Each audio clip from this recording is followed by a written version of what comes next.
Hi, everybody. My name is Steve Brady. I use masculine pronouns. I'm right in the middle between 5 foot and 6 foot tall. My hair has migrated from the top of my head to the lower half of my face, and there may be a dimple from my masks today. As was mentioned, I am the CTO at the Barnes Foundation, and the Barnes Foundation is located in Philadelphia, and this year we're celebrating our centennial, so we're 100 years old. Happy birthday to us. Our mission is to promote the advancement of art education and the appreciation of fine arts and horticulture. We have a permanent collection of about 3,000 objects on display, enhanced by a variety of exhibitions, public programs, and our true focus is our educational mission, where we focus on an audience from pre-K to gray or lifelong learners. Entrepreneurism and innovation were distinguishing personality traits of our founder, Dr. Albert Barnes, and it's still instilled in the cultural DNA of the Barnes Foundation today. He had a unique approach to teaching, so it's now known as the Barnes Method, and he emphasized close looking, critical thinking, and prolonged engagement with original works of art. He didn't necessarily arrange artwork by a particular artist or a certain time period. He put multiple objects from different creators, cultures, time periods in juxtaposition with each other using different what we refer to as plastic elements of light, line, color, and space. So he didn't necessarily look at the context of society at the time when that artwork was being created, but you could compare a Modigliani painting with an elongated face and almond eyes to an African mask within a couple feet of each other in the collection. We carry on those core beliefs, believing that all people are capable of learning to appreciate and enjoy art, and that doing so can be a life-transforming experience and not just about art itself. It's not just an esoteric activity, it has practical application in learning how to look at art and engage with others in conversation about that art. You learn how to look at the world in a different way. Some of our educational programming has been with the Philadelphia College of Osteopathic Medicine, where their residents are basically going through a program of how to look at the whole of an ensemble on a wall or deeper into a painting, and they translate that into how they provide patient care as well. And then you can kind of see how our collection has focused on those things. When I think in 2017 was when we redid our online collection. It wasn't even searchable by the name of the artist. There was a full text search, but the traditional things you'd categorize by weren't there. We really did lean into light, line, color, and space. Like most museums, when we moved to the Parkway in 2012 from our old location, we needed something in terms of context. There were a lot of objects. Because it was seen as a classroom and not an art gallery, there was very little to no didactic explaining what was going on in the experience. So we had an audio tour produced. And as soon as we released it, we saw the limitations of that. We were actively doing scholarship and research, and so therefore, as soon as the audio tour was produced, it was technically out of date with some inaccuracies. It was very expensive to maintain the software, mainly through the hardware purchases, because we had a whole lot of iPods back in the day, and we had to keep them charged, we had to keep them sanitized. And most visitors would walk in, and even though we had a copy of it in the App Store, no one remembered their App Store password. But at the same time, nobody wanted to, for what they thought might be a 3-hour bucket list experience, download an app that would be taking up space on their phone forever. And one of the most difficult things, and you can kind of see for those of you who are into social and memes, that the mannequin head with the headphones on is a pretty appropriate analogy in that it kind of is isolating and it turns you into a staring zombie at the artwork. Over 80% of our visitors come as more than an individual, the groups of 2, 3, 4. And what we found was that the audio tour was isolating when we actually observed it in action. People would go into the collection and they would move from piece to piece, they would type in the 3-digit number, and then after about 15 minutes, they felt isolated from the other party that was with them, so they would remove one ear. And then about 10 minutes after that, it was around their neck, and it never went back on. So, what we found was that the audio tour that we had put so much effort, so much money into, really wasn't, allowing people to connect with each other and co-create their experiences. So in moving forward, we looked to embrace our constraints. As I said, we are tightly installed. You can see from the example behind me, there are several objects close to each other, and a lot of rooms are less than 200 square foot. They're not large, and they have that many objects in them. And what we also found was that we wanted to make sure that you could identify any object in the collection. It was important because the audio tour, again, would lead to about 200 objects being identifiable out of the 3,000. But then if someone who was on the front line didn't have an answer to a question about that a particular object, it was really difficult to find more information about that. So we decided to invent and simplify the process. So we worked to build a web-based experience. That was one condition that we had for ourselves because the app was difficult and caused friction. And essentially, it has two states. You're either scanning or you're in a result, and the result could be success or failure. But 90% of the time when you weren't pointing it at your feet, it was a success. So even when someone couldn't scan officially, they would forgive that, and they would try again, which leads to a great experience and pickup rate. So the other thing is that we also wanted people to be able to take the experience away with them. Since people weren't downloading the audio tour never followed them when they left the building. It was left behind on a table. So in this experience, as you can see on the little looping reel, if you type in your email address after a scan, every object you scanned is emailed home to you within 2 hours of your last scan, so we have that recency. And it also leads back to the online collection where most of the works, especially the ones in public domain, are accessible via Deep Zoom. You can go much further into them. You can learn more about the background and the research done on them. And the way we were able to accomplish this through kind of iterating over and over again was to use our resources wisely.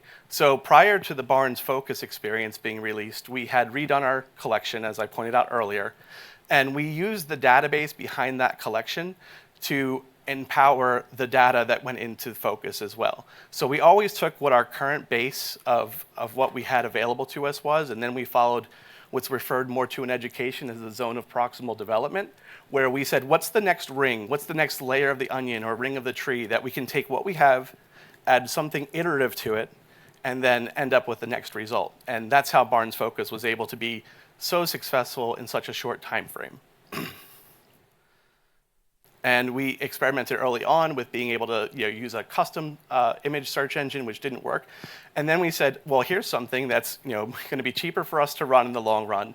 It's off the shelf. We never have to support it. So we actually decided to use that as well.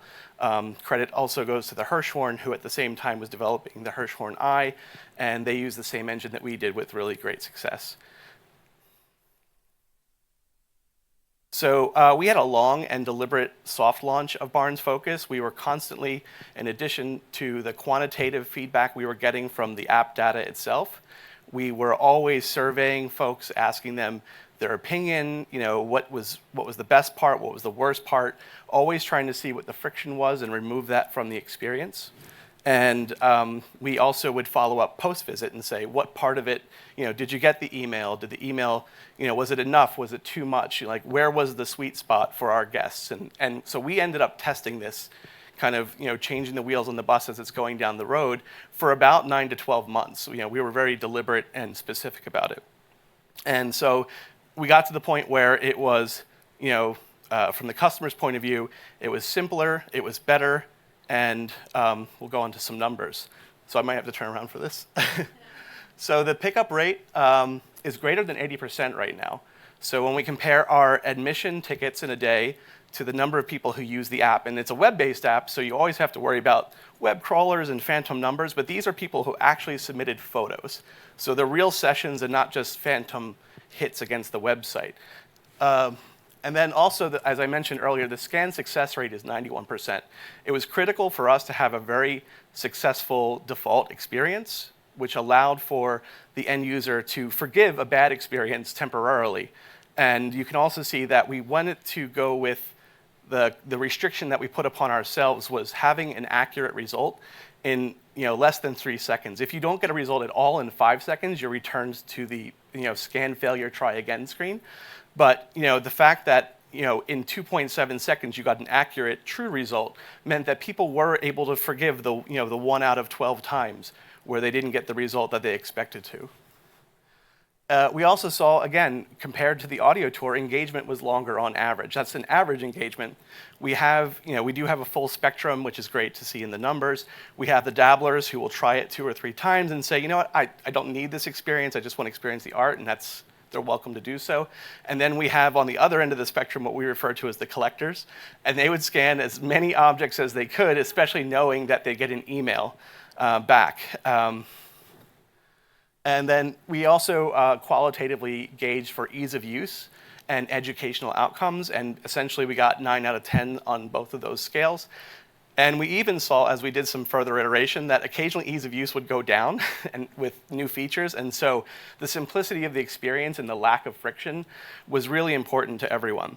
One other thing to take note of is prior to COVID made everyone very familiar with and comfortable with QR codes. They weren't so much in around 2019 prior to COVID. So we actually made a business card, and we probably spent a few months testing the business card with everyone. We even had an optometrist give us feedback on the experience about what fonts to use. Obviously, stay away from serif fonts and the minimum point size and things like that, and the contrast ratios. So we had a lot of, if you ask your customers and your guests to help you, and you say you're testing this and you want to create a great experience for them, 9.5 out of 10 are more than willing to give you great feedback and not have to necessarily worry about observer bias and things like that. So when we did ask customers or guests what they wanted to do to improve the experience, so we talk about content is king, simplicity is queen. All of our guests wanted the most sense of self-agency that they could have. So we created chats for our objects in conjunction with Barnes Focus. And we started with, we would take our results and say the top 25 scanned objects in aggregate were the ones we wanted to create content for next. And so we kept repeating that cycle. And what we found from our guests was vastly most important to them was the ability to scan everything in the collection where they got to fully determine 100% of their own experience. There we go. So again, you can really listen to your data, especially when it's first-party data, as was discussed earlier. When you create the experience or have a hand in commissioning the experience, ask what your outcomes were that will determine success, and then ask what data will help you measure that. This is essentially a heat map of our galleries, and we, for a decade or more, had been saying, do people even make it to the second floor? There's over 1,000 objects on the first floor. Do they just get so exhausted that they give up, go home, maybe they'll come back in 6 months and try a second visit? This proved to us, because we know what's being scanned, we know where it is in the database, and we were able to put a heat map to it, that people were making it through, and you can see how the kind of division of fractions appears in the biggest rooms in the middle, the slightly medium-sized rooms, and then the smallest edge rooms. So we could see that not everybody went to the second floor, but a significant portion of our visitors did, and this was the first time we ever were able to get this data. One thing that's interesting about it is if you look at the top center, where there's 191 scans, and this is from a small window, there's only 2 objects in that space. And the reason it has so many scans relative to the limited number of objects is that a lot of people would start walking out of the galleries and then find out from one of our frontline staff that there was an opportunity to get those things via email, which they may not have discovered on their own. So they would run back and they would scan the portrait of Dr. Barnes by De Chirico and essentially use that as their last opportunity to put their email address in. So it was something we weren't sure why that number was so high for such a small space, but then we went back and observed, and we found that's what people were doing. And our frontline staff were great about telling us what was going on a daily basis. And then, in the spirit of infinite iteration, we continued to take that ring philosophy and go one level further, one level further. At first, on the left-hand side, you can see that we made multi-card stories because people said they wanted to go deeper. Again, that created more strain and stress on the content side, but it also ended up creating scenarios where some people just didn't discover it. There weren't enough objects with these larger stories. So some stats actually improved, but other ones went down. However, what's interesting on the right-hand side is that we just opened a Modigliani show and in our special exhibition, and this is the first time we've ever been able to expand it beyond our permanent collection, which is being fed by that database. So we've made it so that we now have an evergreen tool that as rotating exhibitions come into our space, you can see that they're more free-form, they're less constrained by our template, and so the curators and the folks creating the exhibition are able to kind of create new content on the fly, and it literally updates in real time. We had a press preview where the first object had a scanning icon on it, but there was no real content for it yet, and our curator, in about 20 minutes, right before the press walked in there, she went and she added content, which then showed up for the first person to scan it. Again, this is an interesting graph because this shows when we reopened in July of 2020, and then there's that dip down to 0 again where we were closed for a month in Philadelphia during another spike in COVID.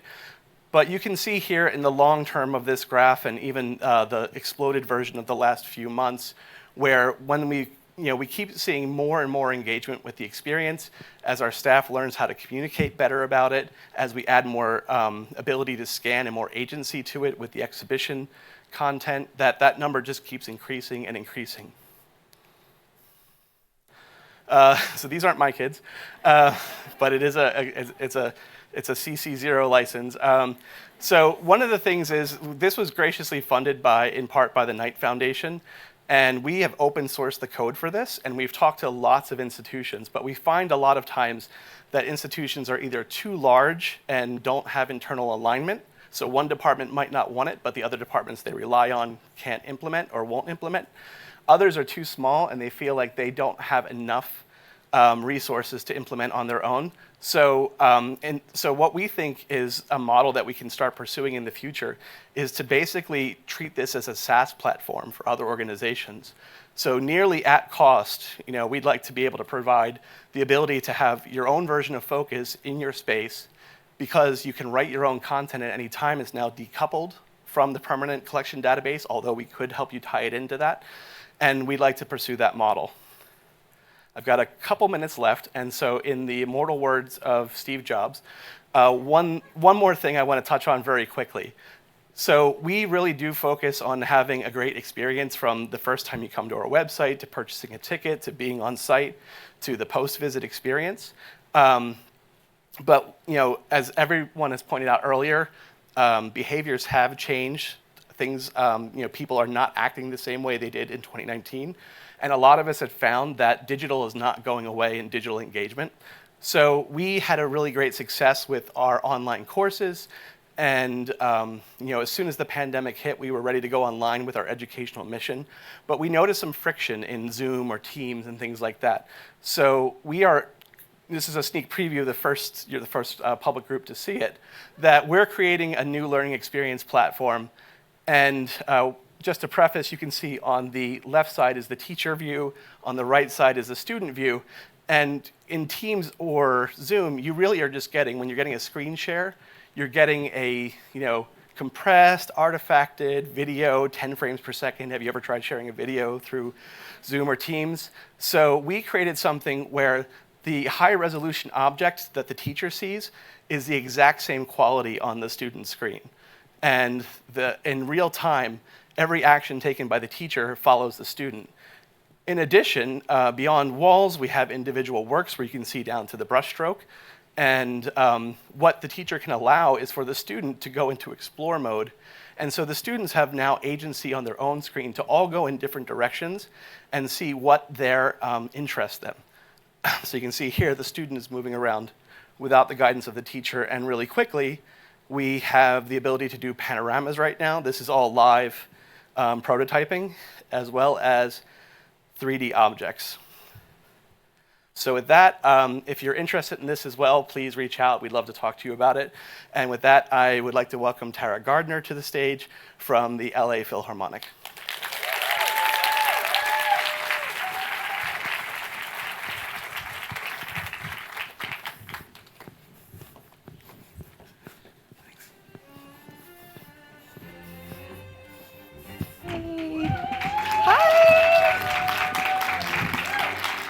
Hi, everyone.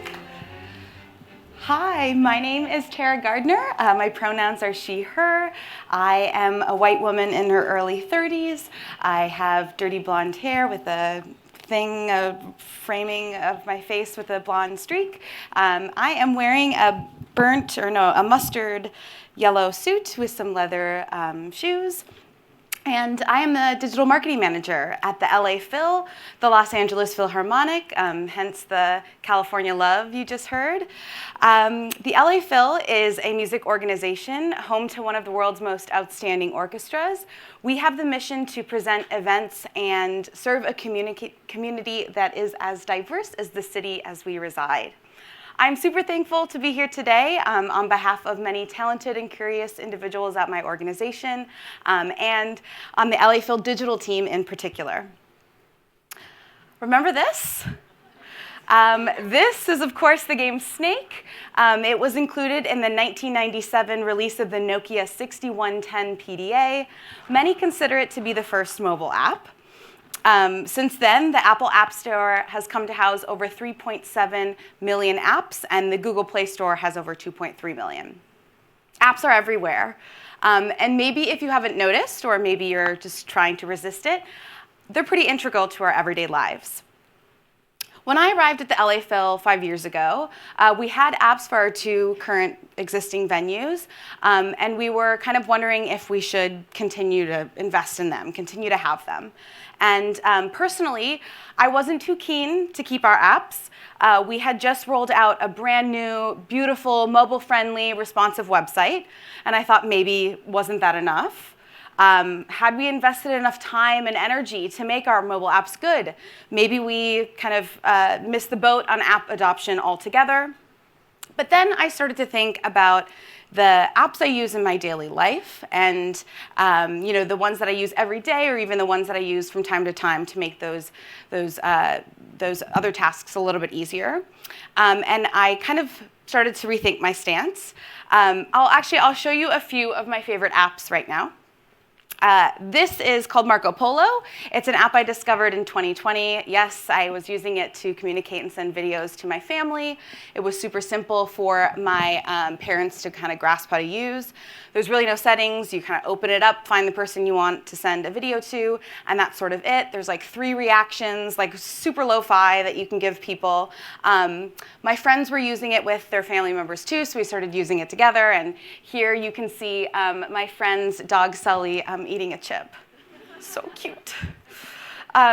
This next app is called AnyList. Their tagline is the best way to create and share a grocery shopping list.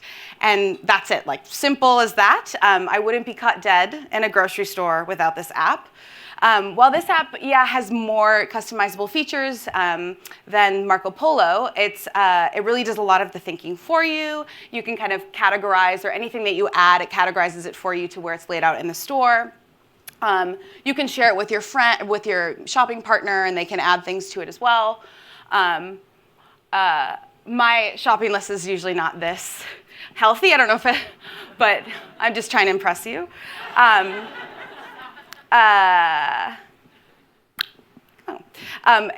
I use it, of course, for many other areas in my life as well. You see takeout on there, see? Okay. This last app that I'll share, some of you might be familiar with. It's super simple, pointed at any plant, and it identifies it for you. I use it a lot back at home at the Huntington Botanical Gardens. You can also use it for plants in your house. It'll help you diagnose a sick plant, and you can even set watering reminders. So So I want to share my favorite apps with you because from my point of view, they're really good at what they promise to do. They deliver it to me. And I kind of noticed that they have three core elements in common. So the first is that they perform limited or sometimes even one key feature, but they do it really well, like the Marco Polo app with a video messaging feature. And then two, they show me custom content and information that is relevant to me, like the picture this houses all my plants in one feed.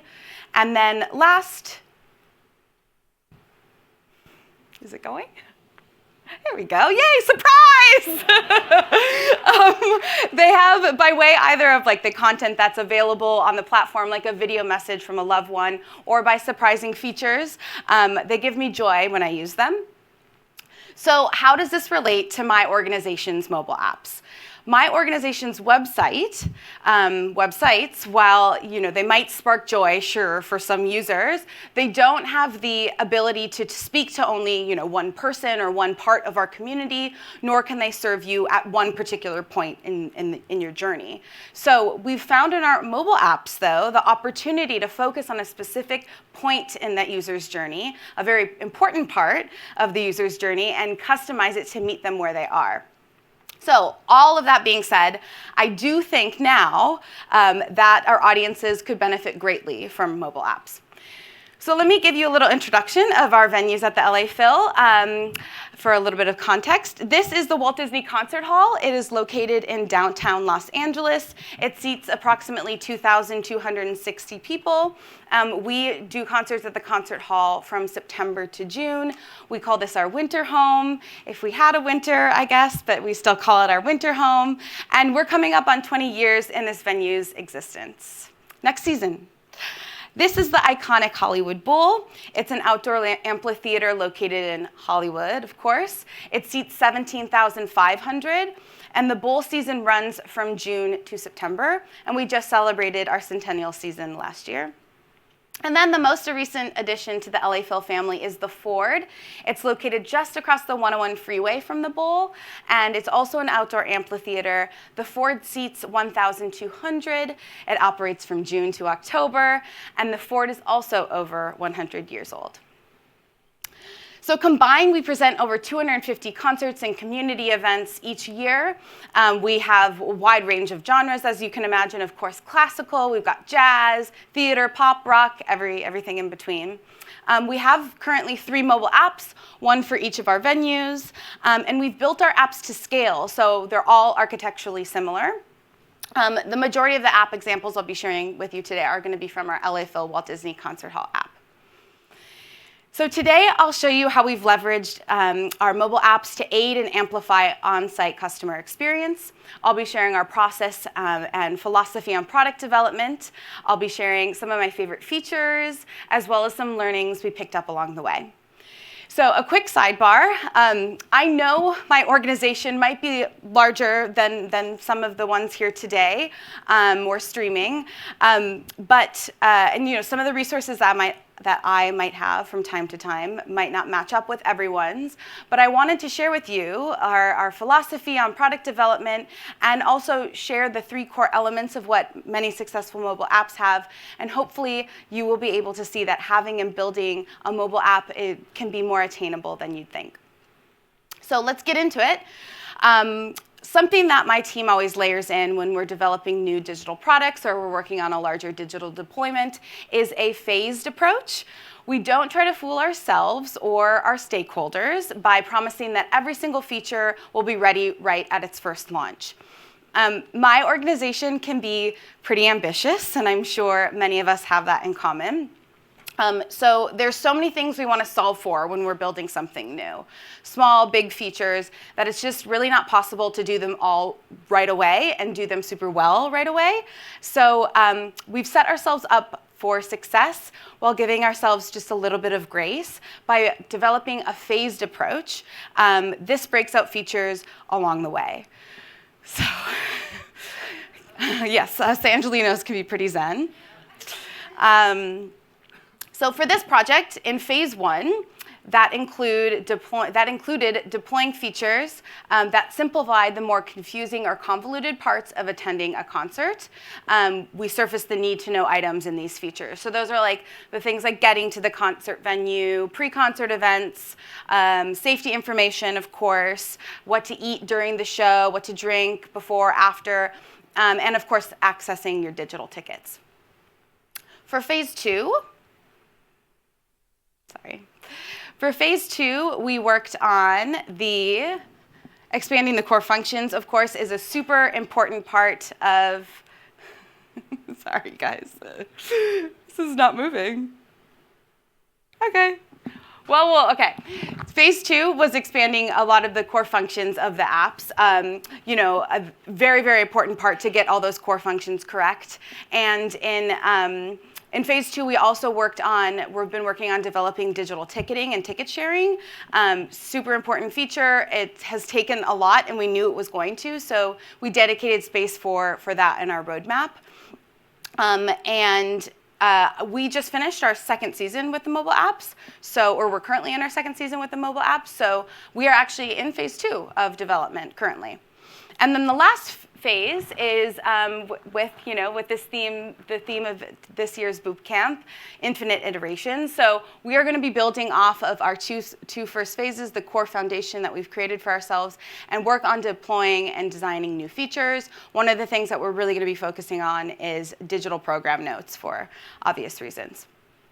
So now we'll get into how we sort of developed our apps. We started with discovery.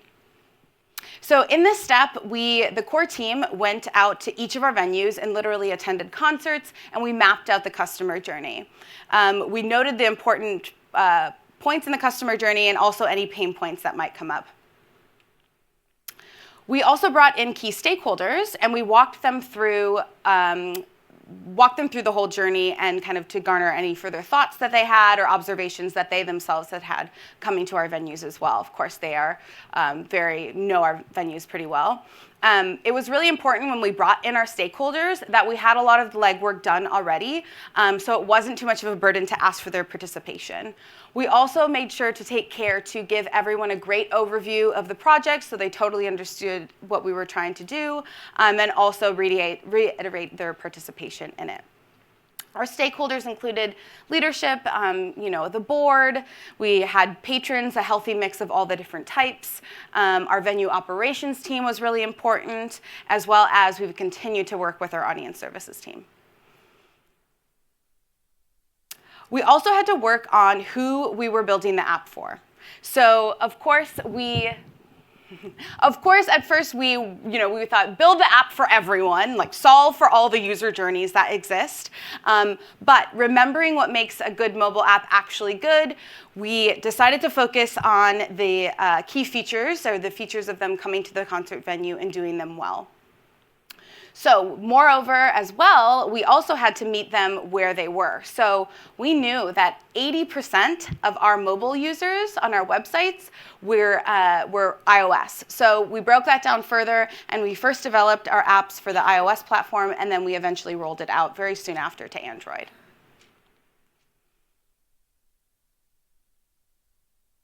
I don't know if it's me or like... Okay.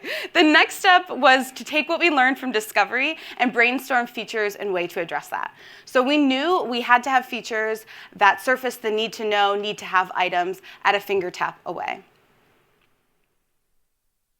This is when we dreamed up something we called the Discover feed. It greets users with refreshed content every time they open their app. This is where we surface easy pathways into the things that they need to know for their concert-going experience, while also discovering other fun content. We've got stories about our artists and audiences here. We do programming features, videos, playlists. That's all included in the feed. We've also conceptualized a function that would house the user's ticket right alongside their other concert-going essentials. So you will see here that there are concert tickets up top, and then you can scroll through all the other features. But I will share a few of these in more detail, along with some of my other favorite features later on. So I just shared two of the more practical and functional features of our mobile apps. But next was the prioritization phase, and we came up with a lot of ideas when we were brainstorming and the concepting phase. Some definitely were more priority than others. We thought about like trivia before the show starts in the app. We thought, maybe we let the audience decide what encore should be playing. We even thought about an Apple Watch integration that would vibrate and tell the audience when to clap. Classical music, folks, know what I'm talking about here. But we remembered that we were in our phased approach. We were still in phase 1. We focused on the informational needs, addressing those pain points, and surfacing the need-to-know items. It was also in the prioritization phase when we were able to define and identify each of the things that go into our phases of development. We knew the project enough at this point. It was when we were able to work on the phases here. So our final step, but really the start of it all, is design and build for phase 1 of our mobile apps. So here you can see our artistic and music director, Gustavo Dudamel, getting to work. So now I'd love to share a couple of my favorite features. But first, remember back when I was wondering if we should even continue to invest in our mobile apps? Well, surprise, surprise, some of my favorite features mirror exactly what I like in the favorite apps I shared with you today. So let's review really quickly. First, they should perform limited or sometimes even one key feature, and they should perform it well. I'm not saying to limit your mobile app, but I am saying to make your app good. And if that means you have to scale back some features, so be it. You'll have a great foundation to build off of. The other way I like to think about this is it's not important how many features your app has. What's important is how many good features your app has. We also know that we have to make it relevant to the user. We needed to anticipate their needs and customize the app as much as possible. And lastly, we made sure to save some room for surprise and delight, which always is trying to surprise. There we go. Okay, so now I'll go through each of these different core functions and share my favorite features. Our most used function of the app is digital ticketing and ticket sharing. We prioritize these features knowing it really could be reason alone for you to download your favorite venues app. We've zeroed in on these and we're still iterating on these features today. Since rolling these out in FY21, we have seen a 90% increase in ticket sharing. Does somebody else want to press the button for me? I feel like it's like, okay. The ability of mobile apps to offer single sign-on is really great for features like these because you just sign in once to the app and you never have to do it again and your account's connected, so therefore your ticket's there waiting for you, all that good stuff. So next is relevance. Users can log in or give us just a little information in return, and in return, we can serve them with all the things they need for their concert-going experience. So you've signed in, you've connected your account, and you only have to do that once. Your tickets are waiting for you in the app right alongside your other concert-going essentials. So welcome back to the app. Here's your concert ticket for tonight's show. Want to order food beforehand, or maybe you'd like to plan a picnic? Maybe you're already at the venue and you're just placing a mobile order. We've got the seating chart here. We've got the safety information, which of course is constantly changing. And we have program notes right in the same feature for pre-concert education or easy access during the show. Finally, we left some room for some delight. The Apps Discover feed, which I shared with you before, has proven to be a great place to showcase content that we're making throughout the season. Here we layer in did you know facts and helpful tips, like this one that talks about how to get a great view of the conductor when you're purchasing tickets at the concert hall. We've got other bite-sized content and information that actually has been really great to be able to share on social media as well. So we've been able to recycle it for other of our other content marketing platforms. And of course, every digital product has to have an Easter egg, so you can open your Hollywood Bowl app and shake it to order your popcorn for pickup. Overall, the apps have been a great place for us to play and communicate in fun ways to our audience, and hopefully they see it that way too. So now for some learnings that we've experienced along the way, distilled in some takeaways for you. Number one, Have a roadmap, phase it out. In our industry especially, we get excited when we have digital opportunities. So we can have the tendency to bite off more than we can chew. Teams feel like they have one chance to get it right, so then they try to tackle everything at once, and then that's where execution can fall flat. So map out your ideal roadmap and communicate your strategy behind it. Number 2. Prioritize your audience of today and don't lose focus. We like to say scale for the 90%, empathize for the 10%. Of course, listen to everyone's feedback, but that doesn't mean it needs to be addressed right away. Ensure that feedback from that 10% doesn't creep into what's working for the 90%. Instead, find efficient ways to respond and solve. I'll give an example for this one. We have to move 18,000 folks through the bowl through our bowl gates every night. And while we're focused on moving the majority of them through using our digital tools, our digital ticketing, the audience services team might be getting pushback or fielding issues from that small 10% that is having problems with our digital ticketing tools or just digital tools in general. We had to ask ourselves, is it working for the majority of our audiences? And if it is, note the issue that you're seeing so you can resolve it, but keep moving forward. Prioritize, focus, and scale your product to impact the largest user base possible. And finally, remember the 3 core functions of your mobile apps.